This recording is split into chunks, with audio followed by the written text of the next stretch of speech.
നമസ്കാരം. മലയാളി വാർത്ത ഇൻസൈഡിലേക്ക് സ്വാഗതം. അതിസമ്പന്നനായ ഗഫൂർ ഹാജി എങ്ങനെ ജിന്നുമ്മയുടെ വലയിൽ വീണു? ഈ സംശയമാണ് വീട്ടുകാർക്കും നാട്ടുകാർക്കുമൊക്കെ തുടക്കം മുതൽ. ജിന്നുമ്മയുടെ മന്ത്രവാദമൊക്കെ പാതിരാത്രി, തകിട് കുഴിച്ചിടലും മന്ത്രവാദ പണികളുമൊക്കെ അർദ്ധരാത്രിയിലാണ് ജിന്നുമ്മ ചെയ്യുന്നത്. അർദ്ധരാത്രിയിൽ ജിന്നുമ്മ പാത്തൂട്ടിയായി ഉറഞ്ഞുതുള്ളും. തൻ്റെ ശരീരത്തിൽ ഒളിച്ചിരിക്കുകയാണ് പാത്തൂട്ടി എന്ന കന്നഡക്കാരി. മലയാളം സംസാരിക്കുന്ന കർണാടകക്കാരിയാണ് പാത്തൂട്ടിയെന്നും തൻ്റെ ശരീരത്തിനുള്ളിൽ പാത്തൂട്ടിയുടെ ആത്മാവ് ഒളിച്ചിരിപ്പുണ്ട് എന്നും ജിന്നുമ്മ ആളുകളെ പറഞ്ഞ് വിശ്വസിപ്പിക്കും. വലിയ സമ്പന്നരാണ് ജിന്നുമ്മയുടെ തട്ടിപ്പിന് ഇരയാകുന്നവരൊക്കെ. അതിസുന്ദരിയായ ജിന്നുമ്മയുടെ ശരീരത്തിൽ ഒളിച്ചിരിക്കുന്ന പാത്തൂട്ടിയെ കാണാനുള്ള കൗതുകം, അതാണ് പലരെയും വീഴ്ത്തുന്നത്. മുൻപ് 2 വട്ടം ഹണി ട്രാപ്പ് കേസുകളിൽ പെട്ടിട്ടുണ്ട് ജിന്നുമ്മ. 14 ദിവസം ജയിലിലും കിടന്നിട്ടുണ്ട്. സമൂഹത്തിലെ സമ്പന്നരാണ് ജിന്നുമ്മയുടെ ഇരകൾ. അതുകൊണ്ട് തന്നെ പൊതുവെ പരാതിയുമായി പോലീസിലെത്താൻ അവർ ഭയക്കും. പൂച്ചക്കാട്ട് പ്രവാസി വ്യവസായി MC അബ്ദുൾ ഗഫൂർ ഹാജിയുടെ മരണം കൊലപാതകമാണ് ഇത് പോലീസ് തെളിയിച്ചത് 1.5 വർഷത്തിന് ശേഷം. ഇതിനെതിരെ ശക്തമായ വിമർശനങ്ങളാണ് ഗഫൂർ ഹാജിയുടെ ബന്ധുക്കൾ ഉയർത്തുന്നത്. പോലീസിന് മുന്നിൽ പ്രതികളെ തങ്ങൾ നേരത്തെ ചൂണ്ടിക്കാട്ടി, എന്നിട്ടും അന്വേഷണം ഇഴഞ്ഞു നീങ്ങി. ഗഫൂർ ഹാജിയെ കൊലപ്പെടുത്തി പ്രതികൾ കവർന്നെടുത്തത് 596 പവൻ സ്വർണം. ഗൾഫിൽ നിരവധി വ്യവസായ സംരംഭങ്ങളുള്ള ഗഫൂർ ഹാജി എങ്ങനെ ഈ തട്ടിപ്പ് സംഘത്തിൻ്റെ വലയിൽ വീണു? ആ സംശയമാണ് ഇപ്പോഴും കുടുംബത്തിനും നാട്ടുകാർക്കും.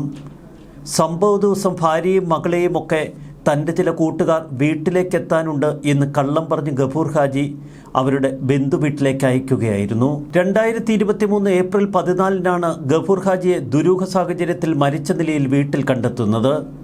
സംഭവ സമയം ഗഫൂർ ഹാജി മാത്രമാണ് വീട്ടിലുണ്ടായിരുന്നത്. മരണത്തിൽ സംശയമുള്ളതുകൊണ്ട് കർമ്മസമിതി രൂപീകരിച്ച് കർമ്മസമിതിയുടെ നേതൃത്വത്തിൽ ശക്തമായ പ്രതിഷേധ സമരങ്ങൾ തുടർന്നു. പോലീസിൽ പരാതിയും നൽകി.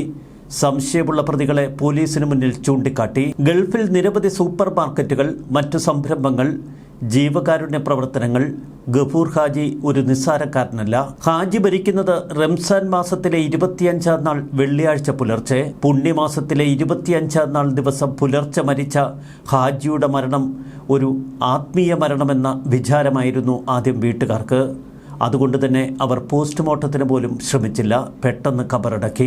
ഗഫൂർ ഹാജിയുടെ മുഖത്തും ശരീരത്തിലുമൊക്കെ നീലനിറമുണ്ടായിരുന്നു എന്ന് ബന്ധുക്കൾ മൃതദേഹം കണ്ടപ്പോൾ പറഞ്ഞിരുന്നു. ഇത്തരം ചില സംശയങ്ങൾ ഉണ്ടായിട്ടും എന്തുകൊണ്ട് അപ്പോൾ തന്നെ പോസ്റ്റ്മോർട്ടത്തിന് മൃതദേഹം അയച്ചില്ല? തലേന്ന് ചില സുഹൃത്തുക്കൾ വരാനുണ്ട്, നിങ്ങൾ വീട്ടിലേക്ക് പോയിക്കൊള്ളൂ എന്ന് പറഞ്ഞ് ഭാര്യയും മകളെയും ഒക്കെ അവരുടെ ബന്ധുവീട്ടിലേക്ക് അയച്ചിരുന്നു. ഇക്കാര്യങ്ങളിൽ സംശയമുണ്ടായിരുന്നുവെങ്കിൽ എന്തുകൊണ്ട് ഗഫൂർ ഹാജിയുടെ മൃതദേഹം അവർ പോസ്റ്റ്മോർട്ടം ചെയ്തില്ല? ശക്തമായ ചില ചോദ്യങ്ങൾ അവശേഷിക്കുന്നു. അതുകൊണ്ട് തന്നെ തുടക്കത്തിൽ ഗഫൂർ ഹാജിയുടെ ദുരൂഹ മരണം മൂടിവെക്കാൻ വീട്ടുകാരും ശ്രമിച്ചിരുന്നോ എന്ന് സംശയിക്കേണ്ടിയിരിക്കുന്നു. എന്നാൽ ഗഫൂർ ഹാജിയുടെ ബന്ധുക്കൾ ഇപ്പോൾ പോലീസിനെ നിശ്ചിതമായി വിമർശിക്കുന്നു. ഗഫൂർ ഹാജിയുടെ മരണത്തിന് തൊട്ടടുത്ത ദിവസം മുതൽ നിരവധി ബന്ധുക്കൾ തങ്ങളുടെ സ്വർണ്ണാഭരണങ്ങൾ ഗഫൂർ ഹാജി വാങ്ങിച്ചിരുന്നു എന്ന് പറഞ്ഞ് വീട്ടിലെത്തി. 5 പവനും 10 പവനും 15 പവനും ഒക്കെ ഗഫൂർ ഹാജിക്ക് വായ്പയായി നൽകിയവരായിരുന്നു കൂടുതൽ. എല്ലാവരും പറഞ്ഞതനുസരിച്ച് കണക്കുകൂട്ടി നോക്കിയപ്പോൾ 596 പവൻ സ്വർണം നഷ്ടപ്പെട്ടിരിക്കുന്നു. ഇതോടെ മകൻ മുസമ്മിൽ പോലീസിലും മുഖ്യമന്ത്രി അടക്കമുള്ളവർക്കും പരാതി നൽകി. തുടർന്ന് ബേക്കൽ പോലീസ് ഇതുമായി ബന്ധപ്പെട്ട് കേസ് രജിസ്റ്റർ ചെയ്യുകയും അന്വേഷണം നടത്തുകയും ചെയ്തു. തുടക്കത്തിൽ എന്തുകൊണ്ടാണ് പെട്ടെന്ന് കബറടക്കുകയും പോസ്റ്റ്മോർട്ടത്തിന് പോലും ബന്ധുക്കൾ സമ്മതിക്കാതിരിക്കുകയും ചെയ്തത്? പിന്നീട് 596 പവൻ സ്വർണം നഷ്ടപ്പെട്ടു എന്നറിഞ്ഞപ്പോൾ മാത്രമാണ് ഈ കേസിൽ സംശയമുണ്ടായതും പരാതിയുമായി ഇറങ്ങിത്തിരിച്ചതും. 2023 ഏപ്രിൽ 27 ഖബറിടത്തിൽ നിന്നും ഗഫൂർ ഹാജിയുടെ മൃതദേഹം പുറത്തെടുത്ത് വീണ്ടും പോസ്റ്റ്മോർട്ടം നടത്തി. തലയ്ക്ക് ക്ഷതമേറ്റിരുന്നു എന്ന് പോസ്റ്റ്മോർട്ടത്തിൽ കണ്ടെത്തി. പിതാവിൻ്റെ മരണത്തിലും ആഭരണങ്ങൾ കാണാതായതിന് പിന്നിലും ആഭിചാര പ്രക്രിയ നടത്തുന്ന ജിന്നുമ്മയെയും ഇവരുടെ 2ാം ഭർത്താവായ യുവാവിനെയും സംശയമുണ്ട് എന്ന് ഗഫൂറിൻ്റെ മകൻ ബേക്കൽ പോലീസിലും മുഖ്യമന്ത്രിക്കും പരാതി നൽകുന്നു. ജിന്നുമ്മയുടെ 2ാം ഭർത്താവല്ല 3ാം ഭർത്താവാണ് ഇപ്പോഴുള്ളത് എന്ന ആരോപണങ്ങളും ഉയർന്നിരുന്നു.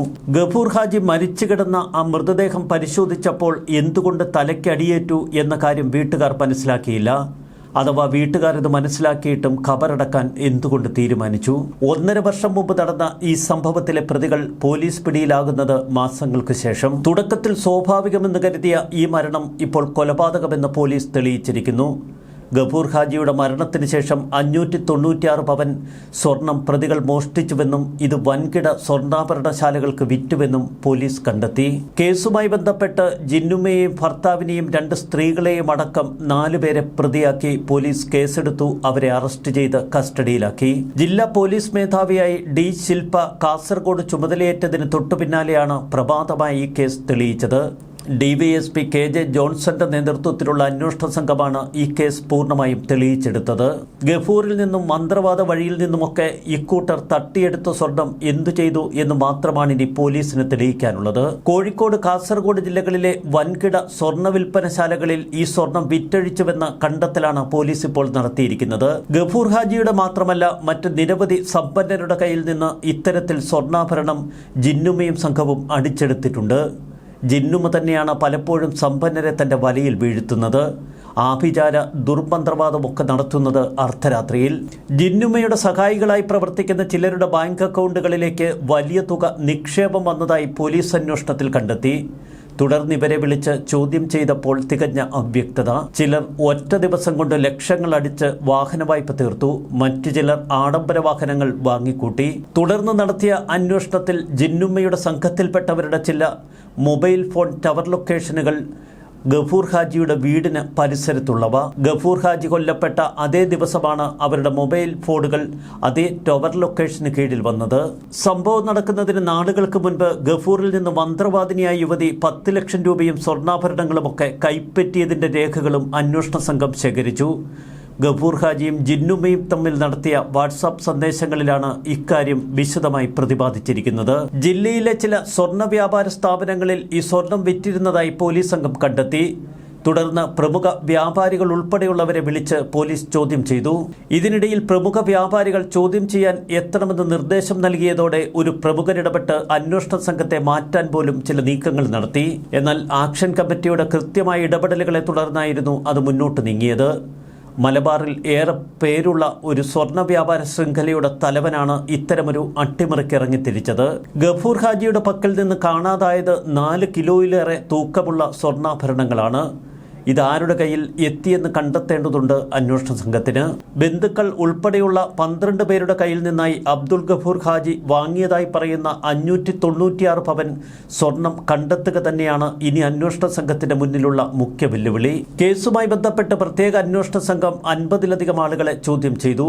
2023 ഏപ്രിൽ 14 ശേഷം ഗൾഫിലേക്ക് കടന്ന ചിലരെ തിരികെ നാട്ടിലെത്തിച്ച് അവരെയും ചോദ്യം ചെയ്തിരുന്നു. നിലവിൽ അറസ്റ്റിലായവരെ നേരത്തെ തന്നെ അന്വേഷണ സംഘത്തിന് കൃത്യമായ സംശയമുണ്ടായിരുന്നു. ഇതിൽ 2 സ്ത്രീകളെ ചോദ്യം ചെയ്യാൻ വിളിപ്പിച്ചപ്പോൾ പോലീസ് തങ്ങളെ ക്രൂരമായി മർദ്ദിച്ചു എന്നാരോപിച്ചവർ ആശുപത്രിയിൽ അഡ്മിറ്റായി. കേസിന്റെ വഴിത്തിരിവിലേക്ക് നീങ്ങുന്ന തരത്തിലുള്ള നിർണായക വിവരങ്ങൾ ഇതിനിടയിൽ അന്വേഷണ സംഘത്തിന് ലഭിച്ചു. ജിന്നുമ്മയുടെ സംഘത്തിലുള്ള 2 സ്ത്രീകൾ സ്വന്തമായി തൊഴിലൊന്നും ഇല്ലാത്ത സ്ത്രീകളാണ്. ഇവർ വാടക വീടുകളിലാണ് താമസിക്കുന്നത്. എന്നാൽ യാത്ര ചെയ്യുന്നത് ആഡംബര കാറുകളിൽ. അവരുടെ അക്കൗണ്ടുകളിലേക്ക് വൻ തുക എത്തിയിരിക്കുന്നു. നേരത്തെ പ്രവാസി വ്യവസായി അബ്ദുൾ ഹാജിയുടെ മരണവുമായി ബന്ധപ്പെട്ട് 4 പേരെ പോലീസ് ചോദ്യം ചെയ്തപ്പോൾ ജില്ലാ പോലീസ് മേധാവിയുടെ ഓഫീസിന് മുന്നിൽ അരങ്ങേറിയത് തികച്ചും നാടകീയ രംഗങ്ങൾ. അറസ്റ്റ് വിവരമറിഞ്ഞെത്തിയ മാധ്യമപ്രവർത്തകരും പോലീസും സാക്ഷിയായി നിൽക്കുമ്പോഴാണ് ഓഫീസിന് മുന്നിൽ കയ്യാങ്കളി ഉൾപ്പെടെയുള്ള സംഭവങ്ങൾ അരങ്ങേറിയത്. കർമ്മസമിതിയിലെ അംഗങ്ങളിൽ ചിലരുമായി കേസിലെ പ്രതികളിൽ ഒരാളുടെ ഭർത്താവുമായി ഒരു കയ്യാങ്കളി. ആദ്യം തർക്കമായിരുന്നു തുടക്കമിട്ടത്. മാധ്യമപ്രവർത്തകർക്ക് നേരെ ആ സ്ത്രീയുടെ ഭർത്താവ് അലറി, നിങ്ങൾ ഓരോരുത്തരെയും വെറുതെ വിടില്ല, എല്ലാത്തിനെയും കാണിച്ചു തരാമെന്നായിരുന്നു അയാളുടെ ആക്രോശം. എന്നാൽ ഭർത്താവിനോട് മാധ്യമപ്രവർത്തകർ തിരികെ പറഞ്ഞു, നീ ആരെയാ പേടിപ്പിക്കുന്നത്? ഇതോടെ കർമ്മസമിതിയുടെ ഇടപെടൽ. നഗരത്തിലെ ജുവലറിയിൽ വിറ്റ സ്വർണം വീണ്ടെടുക്കുന്നതിനായി പോലീസ് പ്രതികളെ എത്തിച്ചപ്പോൾ തടിച്ചുകൂടിയത് വലിയ ജനാവലി. കാസർഗോഡ് പഴയ ബസ് സ്റ്റാൻഡിലെ ജുവലറിയിലെത്തിയപ്പോഴാണ് ജനം ഒഴുകിയെത്തിയത്. ഒന്നാം പ്രതി TM ഉവൈസിനെയും ഭാര്യയും 2ാം പ്രതിയുമായ ജിന്നുമ്മയെന്ന KH ഷമീനെയുമാണ് സ്വർണം വീണ്ടെടുക്കുന്നതിനായി കാസർഗോഡ് ജുവല്ലറിയിലേക്ക് കൊണ്ടുവന്നത്. നഗരത്തിലെ തിരക്കേറിയ സ്ഥലം. പഴയ ബസ് സ്റ്റാൻഡിലെ ജുവല്ലറിയിലേക്ക് അസാധാരണമായി 2 പോലീസ് ജീപ്പുകൾ വന്ന് നിർത്തുന്നത് കണ്ടപ്പോൾ പെട്ടെന്ന് ജനങ്ങൾക്കിടയിൽ ആ വാർത്ത പരന്നു. ഗഫൂർ ഹാജിയുടെ പ്രതികളെ ഇതാ കൊണ്ടുവന്നിരിക്കുന്നു. നൊടിയിടയിൽ ജനസഞ്ചയം അങ്ങോട്ടേക്കൊഴുകി. ജനങ്ങൾ അവർക്കെതിരെ ആക്രോശം മുഴക്കി. നീ ഇവിടെ ഗഫൂർ ജിക്കാനെ കൊന്നല്ലേടാ, എന്തിനാടാ എന്ന ആക്രോശവുമായി കർമ്മസമിതി പ്രവർത്തകർ അണിനിരന്നു. കേസന്വേഷണത്തിന് നേതൃത്വം നൽകുന്ന ഡിവൈഎസ്പി KJ ജോൺസന് ജയ് വിളിച്ചുകൊണ്ടാണ് ജനങ്ങൾ ആ പോലീസ് ജീപ്പിന് ചുറ്റും അണിനിരന്നത്. ഡി ശില്പയ്ക്കും മുദ്രാവാക്യം വിളി ഉയർന്നു. ദുർമന്ത്രവാദത്തെ തുടർന്നുള്ള കൊലപാതകമാണ് ഗഫൂർ ഹാജിയുടേത് എന്ന് തെളിഞ്ഞിരിക്കുന്നു. 55 വയസ്സ് മാത്രമാണ് ഗഫൂർ ഹാജിയുടെ പ്രായം. ഹൃദയാഘാതം മൂലം മരിച്ചുവെന്നാണ് തങ്ങൾ കരുതിയത് എന്ന് വീട്ടുകാർ പറയുന്നു. ദുർമന്ത്രവാദത്തിനായി പ്രത്യേക വസ്ത്രം ധരിക്കണമെന്നും കർമ്മങ്ങൾ ചെയ്യുമ്പോൾ വീട്ടിൽ മറ്റാരും പാടില്ലെന്നും ജിന്നുമ്മ ഗഫൂർ ഹാജിയോട് പറഞ്ഞിരുന്നു. തുടർന്ന് മന്ത്രവാദം നടത്തിയ മരുന്നാണ് എന്നു പറഞ്ഞ് ചില മരുന്നുകൾ ഗഫൂർ ഹാജിയെ കൊണ്ട് കുടിപ്പിച്ചു. ഈ സമയത്ത് അവശ്യനിലയിലായ ഗഫൂർ ഹാജിയെ പിന്നീട് തല ഭിത്തിയോടിടിപ്പിച്ച് കൊലപ്പെടുത്തുകയായിരുന്നുവെന്നാണ് പോലീസ് കണ്ടെത്തിയിരിക്കുന്നത്. സാമ്പത്തികമായി ഉയർന്ന നിലയിലുള്ളവരെയാണ് ചിന്നുമ്മയും സംഘവും തട്ടിപ്പിനായി ലക്ഷ്യമിടുന്നത്. സമ്പന്നരുടെ വിവരങ്ങൾ ആദ്യം തന്നെ ഇവർ ശേഖരിക്കും. കുടുംബ പശ്ചാത്തലമടക്കമുള്ളവ ഇവർ മനസ്സിലാക്കും. അതിനുശേഷം ഇവരുടെ സംഘത്തിൽപ്പെട്ടവർ ആ സമ്പന്ന വീടുകളിലേക്ക് ഒരു സന്ദർശനം നടത്തും. തങ്ങളുടെ പ്രശ്നങ്ങൾ മാറ്റിത്തന്നത് ജിന്നുമ്മയാണെന്നും ജിന്നുമ്മയുടെ കഴിവുകൾ അപാരമാണെന്നും ഇവരെ അവർ പറഞ്ഞ് വിശ്വസിപ്പിക്കും. തുടർന്ന് ജിന്നുമ്മയുമായി കൂടിക്കാഴ്ച. ജിന്നുമ്മയുടെ ഒരു ആത്മീയ ഉപദേശം പോലും വളരെ അത്ഭുതമുളവാക്കുന്നതാണ്. സമ്പന്നർ അതിൽ വീഴും. പിന്നീട് അർദ്ധരാത്രിയാണ് തൻ്റെ മന്ത്രവാദമെന്നും ആ സമയത്ത് താനും ആ സമ്പന്നനും മാത്രമേ മുറിയിലുണ്ടാകാവൂ എന്നൊക്കെ ജിന്നുമ്മ പറയും.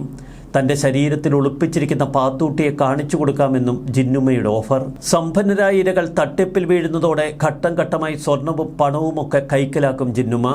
ഒന്നും രണ്ടുമല്ല, ഒരുപാട് പേരുടെ കയ്യിൽ നിന്ന് ഇത്തരത്തിൽ സ്വർണ്ണ തട്ടിപ്പുകൾ ഇവർ നടത്തിയിട്ടുണ്ട്. സ്വർണ്ണ നിറമുള്ള കടലാസിൽ അറബി മന്ത്രം എഴുതിയുള്ള ഒരു തകിടുണ്ട് ഇവരുടെ കയ്യിൽ. അതിൻ്റെ വില 55,000 രൂപ. മന്ത്രവാദിനിയായി ജിന്നുമ്മ ആള് അപാരം തന്നെ. ഇതിനു പുറമെയാണ് കൂടോത്രം കുഴിച്ചെടുക്കലും തകിട് കുഴിച്ചിടലുമൊക്കെ. ക്രിമിനൽ പശ്ചാത്തലമുള്ള ജിന്നുമ്മയുടെ ആത്മീയ അവതാരം ആരെയും അത്ഭുതപ്പെടുത്തും. ദുർമന്ത്രവാദിനിയായി അഭിനയിക്കുന്ന ജിന്നുമ്മയെന്ന ഷെമീനയെ ഇനി പുറം ലോകം കാണിക്കരുത്. ഇവളെപ്പോലെയുള്ള തട്ടിപ്പുകാരാണ് പല സമ്പന്നരെയും വീഴ്ത്തി അവരെ മരണത്തിലേക്ക് അയക്കുന്നത്. പണത്തിനു വേണ്ടി എന്തും ചെയ്യാൻ മടിയില്ലാത്ത ഇത്തരം കൂട്ടർ തന്നെ കേരളത്തിൻ്റെ പല സ്ഥലങ്ങളിലും മാഫിയ സംഘങ്ങളായി വാഴുന്നു. എന്തിന് കേരള പോലീസ് പോലും 1 വർഷത്തോളം ഒരു തുമ്പുമില്ലാതെ അലഞ്ഞ ഒരു കേസ്. തങ്ങൾക്ക് ജോലി തിരക്കുണ്ടെന്നും അതുകൊണ്ട് അന്വേഷിക്കാൻ സമയമില്ലെന്നുമൊക്കെ ആദ്യം പറഞ്ഞൊഴിഞ്ഞ പോലീസ്. എന്നാൽ ശില്പയുടെയും ജോൺസന്റെയും മികവിൽ ഈ കേസ് തെളിയിക്കുമ്പോൾ അത് മറ്റൊരു പ്രതീക്ഷയാകുന്നു. ഒടുവിൽ ഗഫൂർ ഹാജിയുടെ ആ കൊലപാതകം ചുരുൾ നിവർന്നു. ന്യൂസ് ഡെസ്ക് മലയാളി വാർത്ത ഇൻസൈഡ്.